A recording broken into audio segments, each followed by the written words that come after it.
شباب بنات اللي أعمارهم من 16 سنة إلى 50 سنة، الحكومة العراقية أطلقت مبادرة تنموية تخدم كل شخص يبحث عن فرصة عمل أو يريد يطور نفسه وعنده نظرة بعيدة. فتعالوا نشوف سوية شنو هاي المبادرة وراجع لكم.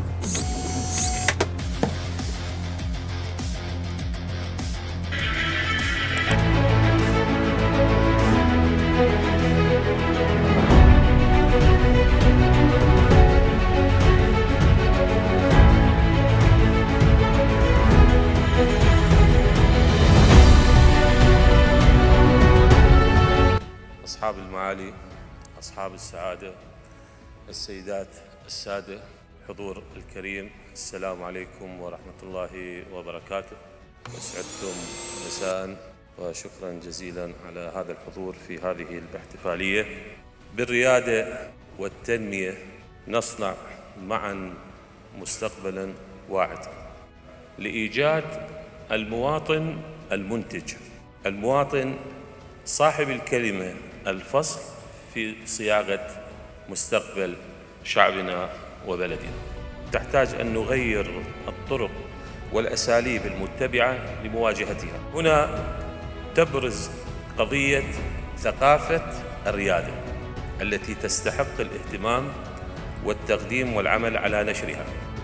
لذا عمدنا إلى إعداد مبادرة تنموية مهمة تبدأ محطاتها بتطبيق إلكتروني وتدريب وتمويل ومتابعة، حرصا منا على خلق أثر حقيقي في المجتمع.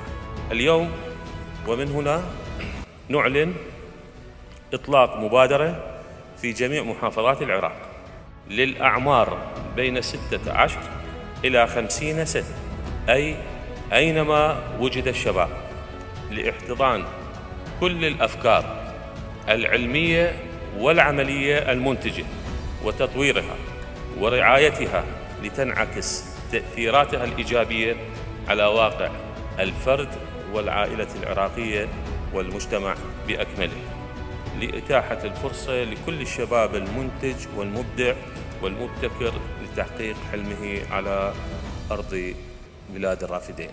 سنتمكن إن شاء الله من وضع طلبتنا وشبابنا على الطريق الصحيح والحصول على فرصة تدريبية فكرية واقتصادية على الطريق الصحيح، مانحين للجميع فرصة الالتحاق والنجاح بإذن الله. على بركة الله أعلن إطلاق مبادرة ريادة.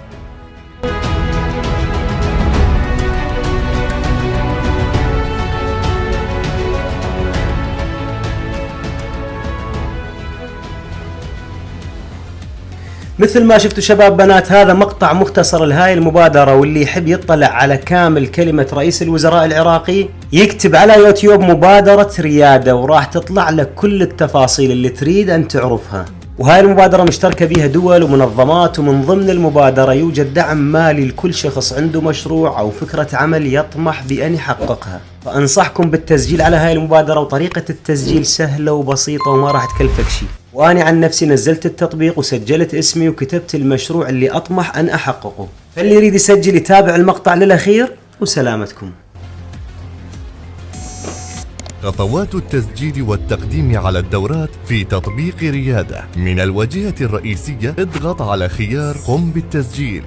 أدخل رقم الهاتف الخاص بك. ستصلك رسالة تحتوي على رمز التأكيد المكون من 6 أرقام. انتقل إلى الخطوة التالية. قم بإدخال رمز المرور الخاص بك. املأ استمارة التقديم بمعلوماتك الشخصية الآتية: اسمك الثلاثي، مواليدك، البريد الإلكتروني، وتحصيلك الدراسي، بالإضافة إلى اختيار مركز التدريب ورفع صورة شخصية خاصة بك. وانتقل للخطوة التالية. في نافذة المشروع قم بكتابة تفاصيل وفكرة مشروعك الخاص، وبهذا تكون قد أتممت عملية التسجيل والتقديم في تطبيق ريادة.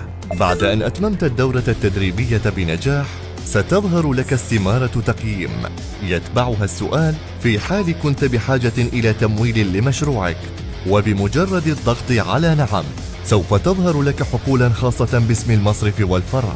تقوم بملئها لتنتقل إلى الخطوة التالية، وهي ملء استمارة دراسة الجدوى الاقتصادية. وهكذا تكون قد قدمت على طلب تمويل خاص لمشروعك. ريادة، نحو مجتمع ريادي.